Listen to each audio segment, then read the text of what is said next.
Welcome to Catch You Outdoors. I'm your host, Captain Rob Modes. This podcast is about living and playing in the great outdoors, especially way down this way in the most southern region of the continental U.S., the Florida Keys. Catch You Outdoors is hosted by Spotify and also brought to you by your favorite podcast network. So kick back and get a taste of my Florida.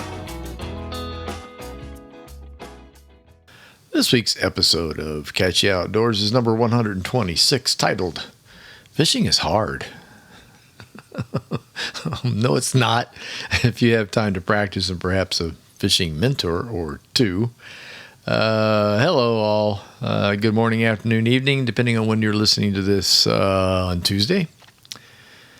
I got my wish after complaining about the weird winter we were having down here in the Keys. Yesterday's high was in the low 80s. Across the island, Sunday will be muggy, and it has been. I'm recording this on Sunday, so I'm kind of speaking tense and past tense, but it started out muggy and warm this morning, and now we've had just an absolute ton of rain, and storms and lightning and wind. Yay! Kind of more like summer, though. It has not cooled off, although I believe it's going to by tomorrow. So, yes, anyway, so this is Sunday afternoon. Hope this finds you well on Tuesday, release day of the podcast. There's another cold front headed this way. I'm so excited. But not as bad as the last several have been, I will say that. A bit of wind tomorrow on Monday. Well, that's my tomorrow. This is already past for you. Gosh, this is confusing. It would be nice if I could do these on Tuesdays, but as soon as they finish constructing the house next door, I might actually be able to pull that off on Monday afternoons. So we'll see what happens. But anyway, I think it's going to settle after that. So Monday, which is already past for you, is going to be a drizzly kind of clearing type day until later in the day. The wind is still going to blow out of the north. And then by Tuesday, when you're listening to this, I think it's going to settle down. Highs and lows for the upcoming week, are Tuesday 70 is the high with 55 low. Wednesday 71 and 56. Thursday 72 and 58. Friday, 76 and 67. So you can kind of see a pattern there. And then looking out in the future with the National Weather Service, looks like the following weekend may have more of the same, but not quite as crazy as this front was. So we shall see. The front this today, Sunday, as I'm recording this, they shut down a lot of stuff today.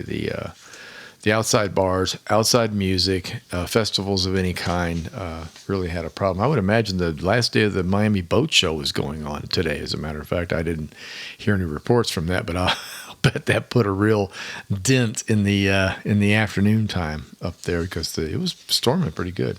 I saw a gust of 67 miles an hour. I have a program on my phone that shows me cyclonic weather for boating. Basically, you don't want to be out there when this crap happens. So this one showed a couple of startling 64, 67, and a 72 mile an hour wind, gust winds down just off of Key West early this afternoon. So yikes.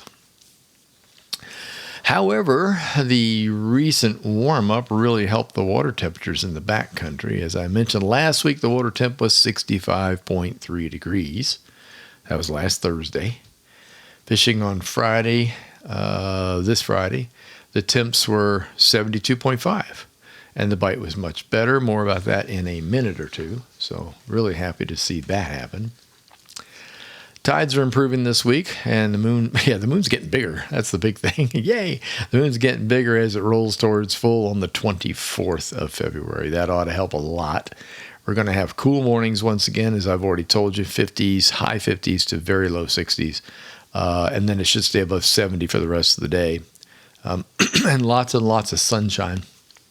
The tides are coming this week are mostly early morning lows and afternoon highs in the backcountry, and just the opposite of that on the Patcheries. I know that's a little confusing for people, but it takes a while for the water to come in from the Atlantic and pour through what few cuts we have up this way, especially before it fills up the back. So the tides are almost opposite. If you are going in the Atlantic, for example, you'll have early morning highs going to low. by afternoon. So it'll be exact opposite of what's happening in the backcountry. And boy, that's hard to teach. I had to draw all kinds of charts on maps and things on blackboards, and then I graduated to whiteboards. You remember when they had blackboards in school? When I started teaching my classes, there were blackboards at the school. Yeah. So anyway, I think the fishing is going to be great. I really do. The moon's going to move it a lot of water around between now and the 24th. And you have those days on either side of that, too, the 3 days before the 24th and after. So you have basically a week of really highly concentrated good tides, regardless of when you go, just as long as you're not fishing on the neap tide. You don't want to be on the slack. You want to make sure you're on moving water. So, which isn't quite as important on the patch reefs I've found over the past year and a half of fishing out there. The patch reefs will do pretty well, and you can tell it slows down, but there will still be fish biting. So it's just not as easy as when the water's moving. Anyway, I made it out on Friday, fishing report here for you, and worked 2 new areas, part of my continuing exploration of the gazillion miles of water in the Florida Bay. Gosh, I mean, really and truly, I feel like I've barely put a dent on it. 2 out of 3 stops produce fish, but mostly cudas, jacks, and a few mangrove snapper. It was still good, though. No snook, no tarpon. I didn't really expect it. I didn't see a lot of bait around yet. The water has just warmed up, but what that usually does is the barracuda go pretty crazy, and I got a couple of nice barracuda.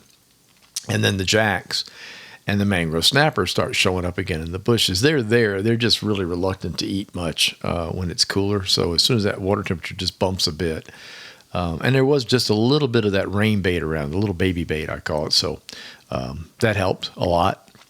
But no snook and no poons, and mainly because I didn't see any white bait. And I didn't see any mullet this time around either. At least I did see some in one spot, but it wasn't worth the trouble. The new spots I picked were radically new, places I had not fished before. One of them paid off pretty good. One of them I lost a snook, so I did hook one. And the second one, I got the biggest daggone jack I've caught back there, almost 7 pounds on the boga grip.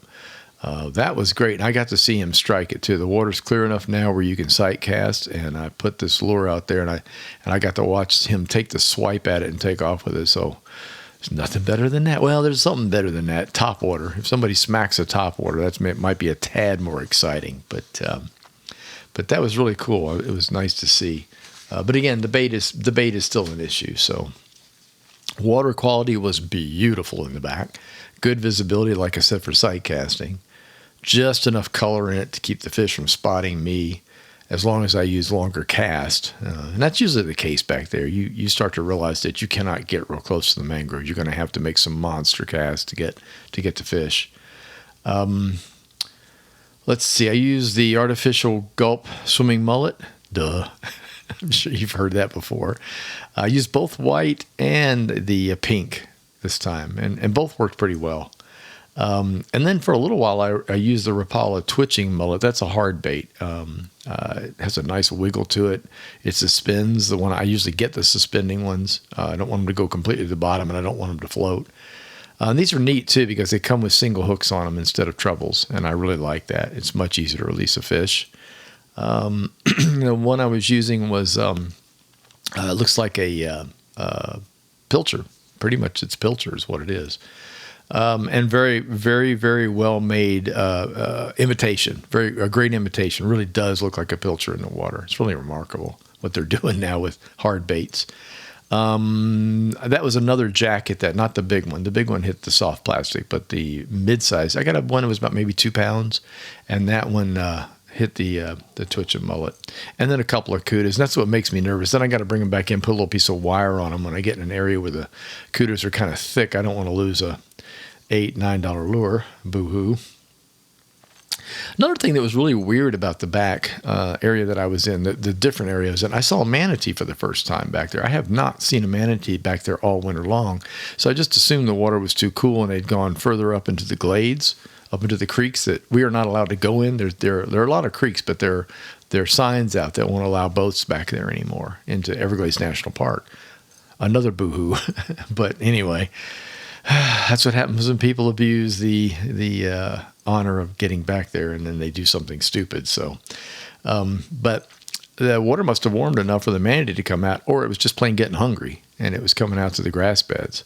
But that was a shock. I have not seen one around all of a sudden this thing. And when it popped up, it did the snort right behind me and scared the bejeebers out of me. I wasn't sure what it was. So fishing was good.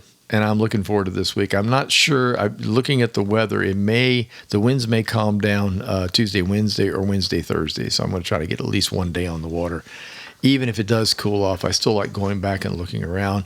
My trip that I just took, I did 48 miles on the boat. So I did a lot of looking in and exploring, and it opens up whole new areas, and I like doing that. I really do. It's for me, it's therapeutic is what it is. It's therapeutic. All right, some keys happening as I move along here. Happenings as I move along. This past Saturday, the Upper Keys Garden Club held their annual garden walk. And those of you that have listened to me or been around me long enough, you know how much I like gardening. I am not one to miss that. I went last year and it was great. Really got some great ideas. And the same this year. Learned a lot. When you like to do the plant thing, it's fun to get ideas from other gardeners. It's a great hobby. Because it keeps you outdoors and moving, and especially around here in the wintertime when you can't fish, you can still garden. I mean, you can still get out there and do your thing in the garden. A few of the places that were really interesting, they had the St. Justin's Prayer Garden, which was located at the St. Justin Martyr Church. It's a beautiful Catholic church, great big Catholic. Right when you come on the island, it's on your right. You can't miss it, right before the Winn-Dixie. I will say this, I loved going into the church itself. It had some of the most amazing stained glass I have ever seen. So I took some pictures. I'll probably post it on the Catch Outdoors page. I usually try to give some accompanying pictures when I put the podcast up after Tuesday. Usually on Wednesday, I'll get that done, and I'll try to put a picture of the stained glass. That was really amazing. Their garden was absolutely beautiful. One of my favorite gardens was called the Bromeliad Fairyland. And I am getting ready to do a big switch and put more bromeliads in the yard because they need very little care. They don't care if it gets cool, and they don't care if it gets hot. And they tolerate sunshine or lack thereof. And there are zillions of them to pick from. And this particular garden was absolutely loaded with all different kinds, and I really enjoyed that. That was on a road that ended in Blackwater Sound. So it was a road that I had not been down to the end of before. That's another cool thing about going on these. You get to go into some neighborhoods that you otherwise might not go on. Palm Paradise was the third house we visited. This was a mansion. It was gorgeous. It had a beautiful pool, and then alongside the pool you had, I'm going to call it the party room. You had the pool kitchen, pool bathroom, pool shower, a sit-around big screen television. That had nothing to do with the house. This was just for the guests so they could go out to the pool and not have to traipse through the house with wet feet or looking for food or looking for stuff out of the refrigerator. It had a bunch of really cool palm trees there. I like that a lot. Crustacean Plantation. This is really an interesting one. This is a big property in Tavernier, and it's yardage basically. I mean, it's almost acreage. I'd say probably a half. Just looking, I'm not really sure about the measurement, but there are absolutely tons of crabs there, hermit crabs, land crabs. And they're all around the back of the property. There's all this, whenever you have really rocky area near mangrove islands and almost no water, and not a real high enough water for tide, you get lots and lots of hermit crabs. And this guy has just made a big deal of it. If you go online to Facebook and do a search on the Crustacean Plantation, you'll find a whole host of posts. It's really interesting. People donate shells. They ship them to him from all over the place because hermit crabs, as they grow, they move from shell to shell, from small to large. He had an abundance of shells in the yard already. And there was an area where you could basically just sit on a chair and watch these little boogers run around. And then eventually a little guy will hop out of a shell and test another shell. I thought that was really, really cool. I did not know this. Hermit crabs can live to be 50 years of age. So that's a lot of growing. And last but not least was the Casa Arboleda, which translates to treehouse. and it was beautiful. It really was. It's basically comprised 3 lots. This is actually only a few blocks from us. It's just on the other side of the cross canal that runs through Key Largo. So this one was on Shoreline Drive in Key Largo. Really great plantings, lots of fun stuff around to look at. Interesting plants, interesting smelly plants, which I like. I like those. I like the perfumey stuff. And they also had a hardwood hammock right next door to them. It was part of one of the lots was a hardwood hammock, which is the same thing that surrounds our house. So it was really interesting to talk to people about that and see it. So the garden walk was a hit. If you're ever down here during this time of year, this was, hang on, it's on the cover. This was the 43rd year that they've done the garden walk. And it's very well put together, and I really, really enjoy it. I love talking to other gardeners, like talking about what they do. And it's kind of like talking to fishing dudes, to be honest with you. These people are absorbed in it, and I just happen to like both. I happen to like fishing and doing the garden thing. We got a new Publix. We got a brand new Publix. Opened this past week. It was amazing. Frightening, I guess, is a better word for me. It replaces the oldest original Publix here in the Keys. That was the one right down the road from us here in Key Largo. That's the original in the Keys. And the new one is, as you would expect, the biggest daggone thing you've ever seen. And I've been in a lot of new Publix. Fort Myers had a couple built while I was there. And, of course, Fort Lauderdale had a huge one that I went to. But this was bigger. And I was amazed that they could actually make one bigger, but they did. Everything you'd ever want in there. We went over there on Saturday, which was probably a huge mistake. Everybody and their brother is here. This is a 3-day weekend. Okay, when I'm telling you right now, this is the Sunday of a 3-day. Monday's a holiday too, President's Day.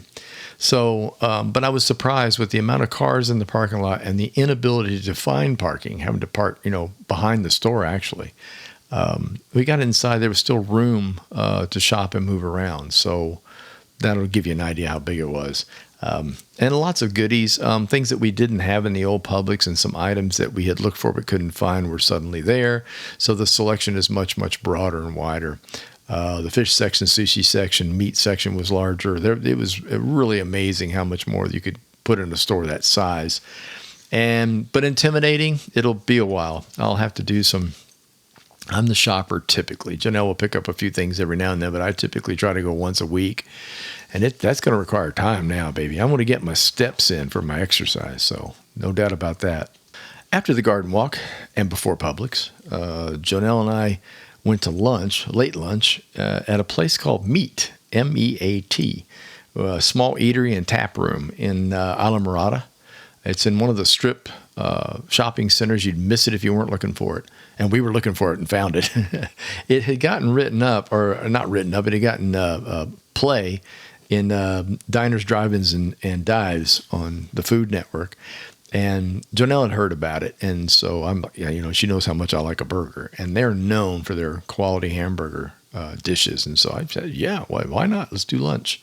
And we knew that the Lorelei was going to be absolutely packed with tourists. So this would be a whole lot easier than going out and trying to get something at the Lorelei. So delicious burgers. I will tell you right now, we both had the double Nancy Pants. I just love the name of the burger with cheese.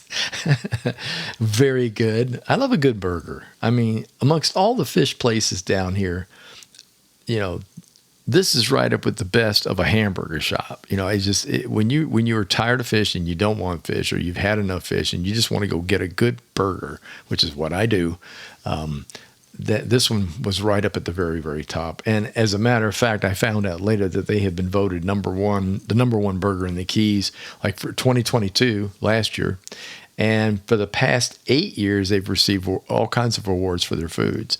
So if you're in the area, like I've said, Islamorada, be sure to check it out. It's called Meat, M-E-A-T. And it was certainly worth the stop, and yum, yum. So I'm hoping the title got your attention. Fishing is hard. I heard that. As soon as the guy said it, I put it in my phone in the notepad. I just wrote it down. Fishing is hard. And then we got to talking, and he already knew that I was a retired captain, but he was spilling his guts. He was telling me that he really liked the idea, had the time to do it, but it was hard. He just could not figure it out. And so I just thought it was, he even said, I can't fish too. Not only did he say fishing was hard, he says, I just can't fish. And I'm thinking, no. You live in the Keys. And if you really want to do it, you must figure it out. And that comes from a background of book writing by me and classes and radio shows and everything where I did everything I could to help instruct people on fishing, of this podcast as well. And so we had a nice discussion about it. And I picked up little bits and pieces about he's pretty normal. I mean, it was kind of like he's tried and he just can't get it together. And I got to thinking about it afterwards, and I guess the number one recommendation I can make to anybody that's interested in fishing is find a mentor. Find somebody to go out with. Get a friend, a neighbor, anybody. And you're not asking for their super secret spots. You're asking them for technique. You're asking them, what do I do? I mean, what kind of rod and reel do I need? What kind of line do I use? How do you tie a knot? All the really basic stuff that most people are afraid of even trying when they go fishing. I can't imagine living here and not fishing here. I mean, I know a lot of people are like that, but I just can't imagine it. And it's kind of like, why would you come here and you don't eat seafood? I know. There are a lot of people out there who don't like seafood. That's okay. But although I have heard people say, I don't like seafood, but I'll eat shrimp, or I don't like shrimp, but I'll try scallops or something like that. I'm like, really? That's kind of unusual. Yeah. So. And also, why would you live here if you can't stand 90 degrees in the shade? Or as the book's titled, 92 in the shade. And that's true, man. In August and September, if you don't like the heat, getting out of the kitchen isn't going to help. Not here. But this so you can't fish kind of thing really struck me. And it's hard to fish kind of thing struck me, because it's really not. Fishing is so basic. And what I think people see things on TV. This is what this gentleman was talking about. They watch a lot of shows and stuff, but they don't glean much from it because the shows are not terribly instructive. We only have a few that I really follow that I think do a great job of telling you, how to fish and what to do on the water. And those shows come and go too. There aren't as many of them around as there used to be. And so it's I don't know. It really kind of struck me. It really did. So find a friend. Or find somebody close that likes to fish and likes you, can hang out with you. You'd be surprised. You can also attend seminars. I mean, probably one of the best way to meet other anglers. Okay, so you have no idea what you're doing, right? Okay, so you go to a meeting of a fishing club. You're not a member, but you get to go. And during the meeting, you can bravely announce that you have no idea what you're doing. And most other fishermen love that. They love to be helpful. That's what we do. Not just one like myself that was a guide. I'm talking about just fishermen in general. They are all very, very helpful people and love to share knowledge and love to help you figure out how to get out there and catch a fish. So don't ever feel like you can't do it. Let's see. Hire a guide. I've always mentioned that. That'll be mentioned again in the new book. Sometimes it just comes down to the point where you need to hire a guide. You need to go out with somebody knowledgeable. But when you do, be careful who you hire. You have to ask questions. There are guides that do not want to teach. There are guides that simply want to take you out, put you on the fish, which is a good thing, and assume that you know what you're doing when you get out there. They do not want to give instruction. Remember, they might holler at you if you miss a fish. That's not cool in my book, but it happens. So you need to tell the person that you want to go out with, look, I want to go out with you, but I need some instruction. I really need to learn how to do this. Can you do that? And you'll either get a yes or a no. And if you get the yes, there you go. It doesn't mean he's going to take you to the super duper fishing grounds, because he probably doesn't want you to know anything about it since you're planning on fishing. So they tend to be more shy about that. And you usually get the question, do you own a boat? And if you say yes, then you're really going to go to the really weak spots. So just be aware of that. And don't lie. They'll see you in their spot later, and that will not be good for you. Instruction-wise, like I said, the seminars and teaching and stuff like that is really, really good. Hanging out at clubs. If something comes up, there's like a fishing show or a boat show, you'd be surprised how much information you can glean at a boat show around here, especially in the Keys or anywhere in Florida for that matter. So don't be afraid to tell people that you don't know how to do it. And don't be afraid to say that you can't catch fish. Hell, I go out on days when I feel like I can't catch fish. You just, the the stars just don't align or whatever. The tide's not right, the water temperature's not right. And the funny thing is, I know that, but a novice doesn't. A novice has no idea what he or she is doing wrong. I've met a lot of people down here too who have no fishing in their background, which also surprises me. There are a lot of gentlemen here whose father never took them fishing. And over the years, I have found quite a few women whose father or grandfather took them fishing. But with the guys, Dad didn't do it. And I don't know if that's because Dad was working and didn't have the time for it, although you can always find time, as they say. But life was different, as you're growing up, things happen. Like they get busy, you get busy, and of course, all of a sudden you grow up and you leave home, and then that's the end of that. So, but work to find a mentor, work to find a friend or somebody who loves fishing, who's not afraid to help you partake in it. And down here in the Keys, that should not be difficult. So, I just want to wish you luck. That popped into my head, and I wanted to get it out there and just say, don't give up. If you're not catching fish, you don't understand what's going on, don't give up. There's always somebody out there that can help you. And it's a sport that I love it. It's a mind eraser. I go out and go fishing. Like I said, I did 49 miles the other day in the boat. That was wonderful. I didn't have to think about anything but where am I going? What area do I want to fish? There's just no worries. And that's what's really cool about getting out there and fishing. That's one of the that's one of the pluses, I think. Before I jump into useless information, I had a couple of questions about the book. Yes, it's coming. Yes, it's doing great. Janelle happens to be sitting down there right this minute editing some of the last chapters. So yay. She's been busy and it's been tough. So she's finally getting to that part. Pictures are captioned, and all it's down to now is putting it together and getting it out the door to the publisher. So yay.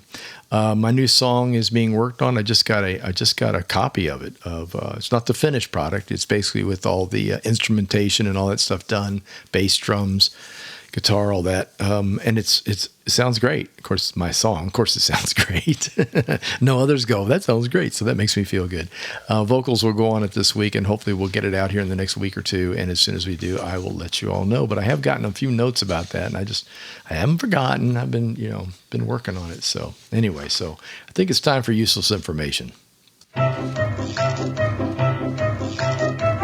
And now, from the original book of useless information. You are a reject! You are useless! You can get a job down here cleaning toilets! Here's your host, Captain Rob Modies. Well, he swears up and down he's useless, but he might be all right eventually, but completely useless. With useless information. And here we go. Number one, for those that haven't heard this, I do 3, sometimes 4. I get rambunctious. Number 1, a note by me, the podcasted. Native Keys folks are called conchs. That's spelled Conch and not pronounced concha. The useless information part of this is a conchologist studies mollusks and shells. Unless maybe or maybe not. Conchologist. I had not heard that before. Number 2, when your sink is full, the little hole that lets the water drain instead of flowing over the side is called a porcellator. Okay. Number 3, all the letters in the alphabet have only one syllable, except W. It has 3. There's a bunch of people out there now I know going right now doing the ABCs just to double check me. And I did the same thing because I just could not believe it. But nope, it's true. It's absolutely true. So there you go. That's it for this week. It's fun looking them up. I hope you're enjoying it as much as I'm learning some things. They call it useless information. And there, by the way, there's about 4 books now. So this is the original book that Janelle gave me for Christmas years ago. But it's really wild, the things that most people would think of as not being useful, and I think they are. So there you go. Spring's getting closer and closer, folks. March is right around the corner. That brings a reset of clocks. College basketball's March Madness, and hopefully much warmer weather for all but the very northern areas of the U.S. Y'all hang in there up that way. It'll get warm soon. I hope. I really do. Thank you for tuning in. If you enjoyed listening, please tell a friend, leave a review, and don't forget to subscribe to the channel. Facebook page is Catch You Outdoors. Website is catchyoutdoors.com, where you can find all the previous podcasts and a schedule of what's to come. Until next time, get outdoors and enjoy.